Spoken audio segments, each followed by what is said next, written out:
In Korea, a famous web novel called 3 Ways to Survive the Apocalypse used to be extremely popular, but after 10 years and over 1,000 chapters, it only has one reader left. Dokja started reading it in middle school and keeps reading it now as an adult. In the story, the protagonist Jung Hyuk fights the hardships sent by the gods as the world nears collapse. His companions fall one by one, but he's always determined to become stronger. Dokja finds this inspiring, and rereading the novel helped him push through his high school years while he was harassed by mean classmates. After finishing school, Dokja went to a mediocre college, worked some mediocre jobs, and joined a big company on a temporary contract. Today that contract ends, and so does the novel. After his final shift is over, Dokja reads the last chapter and is disappointed by the ending because Jung Hyuk is the only survivor. He decides to send a message to the author, saying that this story is the worst. On the train, Dokja bumps into his co-worker Sanga, whose contract has ended too. Their chat is interrupted by their former boss Myung-oh, who keeps hitting on Sanga no matter how many times she keeps saying no. Thankfully he gets off the train at the next stop. At that moment Dokja is surprised to get a reply from the author. The message thanks Dokja for reading until the end and admits he was the only reason why it was finished. The author says that if Dokja hated the ending, he should try writing his own when the service starts at 7 p.m. Suddenly the train shakes and comes to a stop while a voice announces that the Planetary System 8612's free service has ended, so this is the start of paid content. Dokja checks his phone and confirms it's 7 p.m. and realizes this is exactly how the novel starts. A creature from Korean folklore called Dakabi appears on the train. When a passenger starts insulting it, the Dakabi shoots him in the head with its laser eyes. The man falls dead and everyone panics, only for the creature to shut everyone up with a scary face. Then the Dakabi announces that the gods have decided that humans are horrible beings, so they deserve to be punished. All humans will be given a stage and how they solve it will decide their fate. Soon holograms explaining the first stage appear around the passengers. In 10 minutes, they must kill one or more living organisms in the train car. Those who succeed will get 300 coins, and those who fail will be killed. The Dakabi also says that the constellations will always be watching. On the bridge, the train is frozen and so are all the cars. As the hologram starts a 10-minute timer, the passengers check their phones and discover there's no service. Soon people lose their minds and begin to fight each other, sometimes teaming up against one person. A woman panics and tries to escape to another car, but there's a field force at the doors that's keeping them trapped. When Dokja looks at the other car, he's shocked to notice Jung Hyuk in the crowd. He realizes they're living the events of the novel, which means he knows the future. A giant monster appears in the river and hits the train, causing everyone to get stuck in the ceiling. Dokja remembers that the rules say they must kill any living organism, it doesn't have to be humans. There's a kid called Gil Young with an ant farm, so Dokja grabs it and takes it to Sanga. He gives her some ants before trying to talk to the crowd, but nobody pays attention to him. When Dokja kills an ant, a hologram appears saying that he's won the coins, which finally gets everyone's attention. He tells them about the ants, but he doesn't have enough for everyone. As everyone complains, Myung-oh steals the ant farm from him, and the crowd surrounds him instead. There's still a guy beating up an old lady, so Dokja tackles him and offers him an ant that got stuck on his hand. However, the guy turns him down, saying he wants to kill the lady. Dokja realizes this is Nam Woon, one of the characters from the novel. Nam Woon starts beating Dokja up, saying he'll be his victim instead. As Dokja tries his best to protect himself, he remembers that in the novel, humans have stats like in video games. He uses the 300 coins to increase his strength and punches Nam Woon, sending him flying across the car.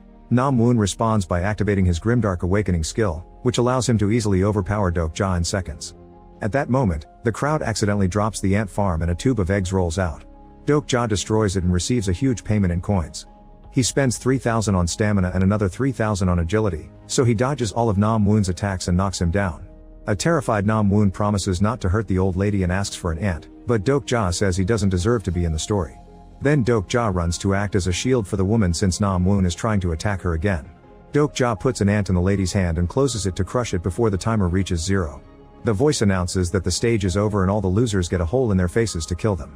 Unfortunately, the last ant has managed to escape and the lady dies as well. The Dakabi reappears and congratulates the 17 humans who passed. Now it's time for them to get gifts from the constellations for their performance. Dokja remembers that the constellations are powerful beings that watch the stages from space and enjoy laughing at human struggles.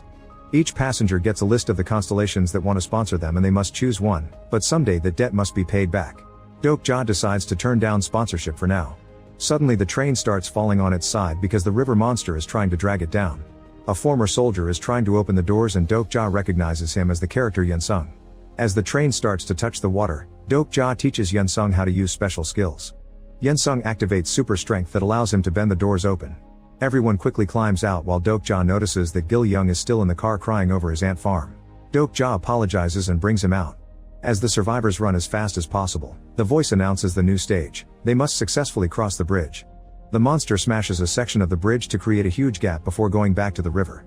To make the task more difficult, the Dakabi drops a train car on the bridge and makes all the dead people chase after the living players. Dokja and Yunsung try to fight them, but they're easily overpowered. At that moment, Songa manages to activate her skill, which creates a temporary road across the gap. The survivors start running on it to escape, and Dokja informs them that poisonous gas will spread soon, so they need to get underground. He thinks that they should go to the nearest subway station, but he then remembers that in the novel, Jung Hyuk dies there while fighting a dragon. He used his skill to go back to the beginning of the story, and everyone else in the station died.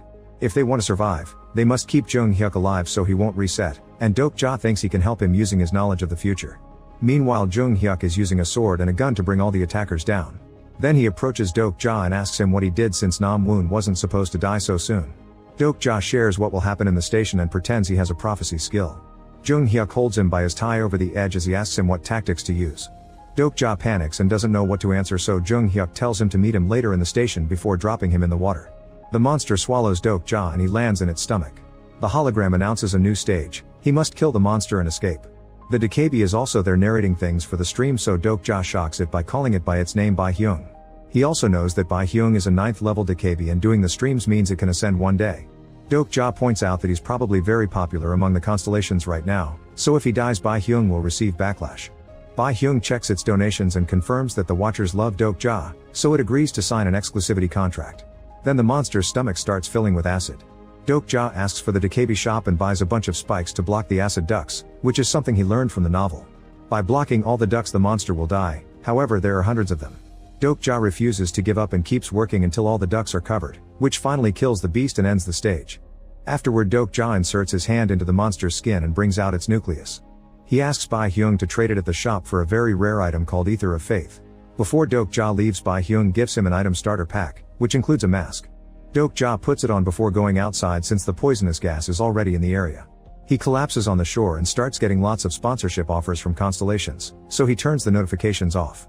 Next, Dokja stops at a store to get some food and finds some bodies. 2 girls are already dead and the third one is barely alive. Suddenly a monster breaks the window, so Dokja picks up the survivor and starts running down the street. The creature chases after them, destroying everything on its path. Dokja manages to slide into the subway station and brings down the gate just in time for the monster to crash into it. In the corridor, a group of thugs appears and they're surprised to see that the girl Hee-won is alive. Dokja remembers this from the novel. These guys beat up and abused Hee-won. He spends 1,500 coins on strength and starts beating the men up. The leader activates his skill to attack, but Dokja easily dodges all his moves and defeats him too. When the rest of the thugs are about to attack together, a bunch of survivors show up with In-ho at the front. This causes the thugs to leave. The group from the train is also here, and Songa tells him that In-ho is a congressman. He leads the survivors in the station by convincing high-level people to go hunting and share the coins with the residents. Meanwhile, Gil Young has acquired a skill that lets him befriend insects. Dokja asks about Jung Hyuk, but he isn't there, which makes him wonder if his decisions have changed the story from the novel. At that moment, some men remind the residents that in 3 hours they must pay the survival fee. The high-level players charge that to keep everyone protected until the monster in the tunnels is defeated. Some people are desperate enough to go hunting for the money, but others die on the spot. A crowd surrounds Dokja and asks him to share his coins since they know he has a lot. When he asks who said that, In-ho admits he did. He assumed Dokja was rich because he saw him use great abilities to fight. In-ho apologizes for being rude and asks Dokja to help the desperate residents, but this makes Dokja remember that he's a bad guy from the novel, so he refuses to give him anything. It turns out In-ho sold himself to the constellations and gave up his humanity, so he's become a monster. The crowd goes crazy, so Dokja agrees to help by finishing the stage instead of giving them the money. Dokja puts together a weapon with random scraps and his team goes down the tunnel.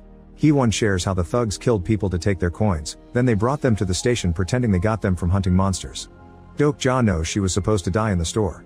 The tunnel is very dark, so Gil Young summons tons of fireflies to light the place up. Soon a horde of monsters appears and a vicious battle begins. Most of the team uses weapons and quickly kills the creatures as they come. Songa realizes that her skill is shooting web, so she uses that to attack. Unfortunately, the last standing monster captures her and takes her away. The group chases after them and finds Songa tied up at the end of the tunnel. A hologram welcomes them to the ground rat's shrine and tells them to eliminate the Warden of the Dark. A bigger monster appears and Dokja moves first, dodging the creature's tentacles before hitting it with his weapon. However, a force field blocks him and sends him flying. Yunsung moves next and his blows do land on the beats, causing it to jump on the ceiling. Then it activates Illusory Prison, which captures the body and ravages the mind. If someone gets caught in it, they'll relive their most horrific memories and die. The skill manages to trap Hee-won, who watches the memory of her and her friends getting caught by In-ho with his thugs. Luckily Dokja manages to free her from it. Then he runs to get Gil-young before he gets captured too. Unfortunately Yeon-sung is caught and starts seeing the worst memories from his days in the army. Dokja tries to save him too, but his attack is blocked, although it drops some little rocks. Suddenly the monster roars to summon his minions. Dokja calls Bae-hyung to open the shop and tries to buy White Star Pure Energy, but he's 1,000 coins short. Meanwhile Hee-won keeps fighting the monsters, and with a big jump she manages to land on the back of the boss. Dokja follows her example and starts killing creatures until he earns the money he needs. The White Star is inserted in his weapon, which gives him a one-time critical hit. Dokja copies Hee-won's jump and slashes the back of the Horde dealer, finally killing it. The Horde runs away and the illusion disappears, so Yeon-sung is free from his memories. Dokja remembers from the novel that Yeon-sung is haunted by the guilt of not being able to save his friends. The group checks the treasure chest they got for finishing the mission. Hee-won gets 2 short swords, Yeon-sung gets a gauntlet, Gil-young receives a helmet that improves his bug skill, Song-a gets a mysterious coat, and Dokja gets a broken sword. The others are confused, but Dokja doesn't tell them that this is the broken faith. If he finds an ether of faith, the sword will be complete. Gil-young asks about the rocks that fell during the fight, so Dokja explains that if he eats them, they'll put his mind in an illusion. The station stage isn't finished yet because there's one monster left. The group rushes back and Hee-won quickly jumps on the gang's leader to finally kill him as revenge. In-ho sends out the rest of his men, so Hee-won gets a new skill from a constellation, which allows her to slice through all the thugs in just a few seconds to defeat them all. In-ho has no choice but to fight and punches a column to show off his strength. His arm becomes monstrous before he attacks Hee-won with his mighty power, but she still keeps up with him and pushes him to the rails. When she's about to kill him, the residents stop her. They explain that they don't clear this stage because they're afraid the next one will be harder, so it's easier to pay the daily fee. They'd hoped that Dokja's group would get killed by the monster so they could collect their coins. The voice announces it's time to pay soon, so In-ho uses the distraction to push Hee-won off and run away. Song-a shoots her web and Hee-won swing across the tunnel to catch up. However, when she's about to touch him, a force field throws her back. In-ho mocks them for losing, but suddenly he's shot in the head by a sniper, ending the stage. The sniper introduced herself as Jie before getting all of In-ho's coins. The team tries to leave, but the barrier still blocks them, so Jie explains they only finished the stage from the previous section and during the chase they crossed into a new one. To leave, they have to finish the new stage. Jie leaves and Dokja realizes she's another character. She's the only survivor from her class and Jung-hyuk's apprentice. In the station, the voice announces that this area has 104 survivors and they have 10 minutes to reach green zones before the monsters get them. There are only 52 green zones and they're tiny, so people start fighting for a spot. A gang led by Pildu has closed up a VIP area and they charge coins for the spots. Pildu has used those coins to buy a security system that shoots at people who try to sneak into the VIP area without paying. Dokja tells the team to split and look for green zones. Jie reappears with a message from Jung-hyuk for him. He agrees to fight together, but Dokja will have to leave his group and survive alone for the night. Dokja remembers how a friend in high school slapped him so the harassers wouldn't bother him, saying that at least one person should survive. Using his knowledge, Dokja goes to a specific spot that hasn't turned on yet. Bae-hyung appears to announce that some green zones will vanish and new ones will appear to add more tension. The spot under Dokja turns green and he tells his team to fight others for survival. However, Hee-won chooses to fight the monsters instead.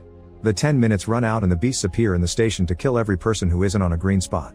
The others decide to help Hee-won and after some hesitation, Dokja follows them as well. He thinks that green zones will appear in the most dangerous places to make the show more entertaining, so the group splits to go to the monster portals. The beasts keep killing people on the main platform, but Dokja's team manages to hold their own with their skills. To Dokja's surprise, Jung-hyuk is waiting by one of the portals, just watching him fight the monsters while protecting Gil-young. The green zone here is for 2 people and Jung-hyuk is taking one spot. He says he'll only fight the monster with Dokja if he abandons the kid. On the other portal, the others find a 3-person green zone, so they save themselves from the horde. Dokja refuses to abandon Gil-young and leaves him in the green zone with Jung-hyuk before running away. He keeps all the monsters' attention on him and when they tackle him, he eats a glowing rock. His body is taken to the illusion prison, saving him from the beast's attacks. Sadly, this also makes him watch the time he fought his best friend to satisfy his harassers. Dokja won the fight that day and later learned the other boy self-deleted, so he's been feeling guilty since then. He hated the ending of the novel because Jung-hyuk sacrificed people to save himself. Dokja wants an ending where the hero can survive with his loved ones. Suddenly Jung-hyuk uses a skill to enter the illusion and says Dokja should have fought his harassers instead of his friend. Jung-hyuk admits he used to think like Dokja, but after dozens of battles, he learned that humans are trash. In the morning, Dokja wakes up and discovers his team brought him to a private room while he was unconscious. They fought the monsters to protect him and Yunsung got wounded in the process. Dokja realizes that today is the day that Yunsung fights the dragon, so he'll have to die instead to save him. The voice announces that today there are 57 survivors. Bai Hyung informs them that the constellations are angry because some people helped each other instead of fighting, so as punishment they'll only get one green zone. Whoever is standing on it when the timer ends will win. The green zone appears under Pildu, who doesn't look bothered. Dokja tells Jie that he has a plan and asks for her help, but she refuses. To make her feel bad, he mentions how she killed her classmates to win the first stage. Jie cries but leaves anyway. Then Dokja calls Bai Hyung, who confirms the constellations love him and are donating tons of money. Dokja asks Bai Hyung to transform all the money into coins and approaches Pildu, offering to hire him with all his coins. Pildu takes the deal and passes the glowing square to Dokja, who starts smashing it with his sword. The crowd tries to stop him, but Jie finally understands and shoots the green zone to destroy it. The light goes out and Dokja points out that if everyone had fought together since the beginning, nobody would have died. He transfers the money to Pildu to finish their deal, asking him to protect everyone. Pildu allows the crowd to enter his VIP zone for free, then he brings out all the weapons he bought for his security system. When the monsters come out, Pildu opens fire and soon there are piles of creature bodies by the portal. Some creatures manage to escape the bullets, only to be brought down by Dokja, Sangha, and Hwon. At that moment the ground opens and a dragon appears, breathing fire on people to kill them. With a combination of gun and sword, Jung Hyuk easily fights the dragon and strikes him several times. The constellations aren't happy that a high-level player has arrived, so they raise the difficulty. Suddenly the station shatters and appears in outer space. The dragon transforms its body into something steel-like, which wasn't in the novel. Jung Hyuk tries to attack it and his sword gets shattered, so he summons a new one and tries again.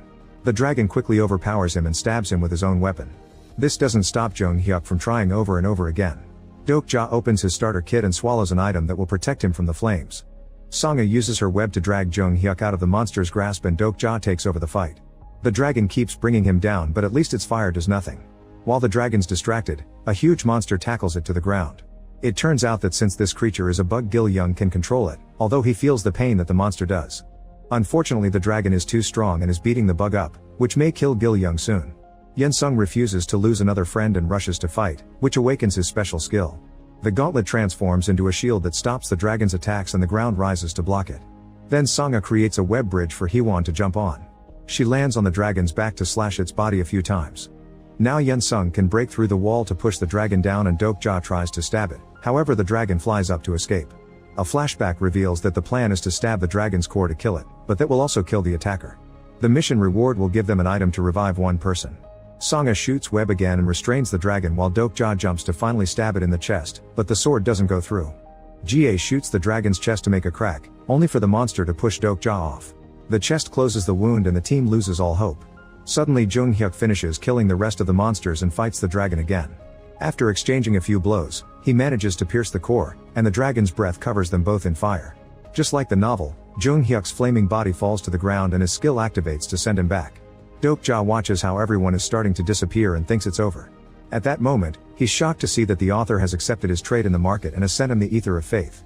Dokja immediately puts it in his sword to transform it into the attribute weapon. The rest of the team surrounds the dragon and keeps it distracted, giving Dokja time to jump on it and finally kill it. The voice announces that the stage is over and Dokja revives Jung Hyuk with a reward. The station turns back to normal and Jung Hyuk is surprised to see that Dokja survived the dragon's death, thanks to the special sword. The crowd celebrates and now Dokja is sure they can write a new ending for the story. Make sure to subscribe and turn on notifications so you can watch more videos like this. Thanks for watching.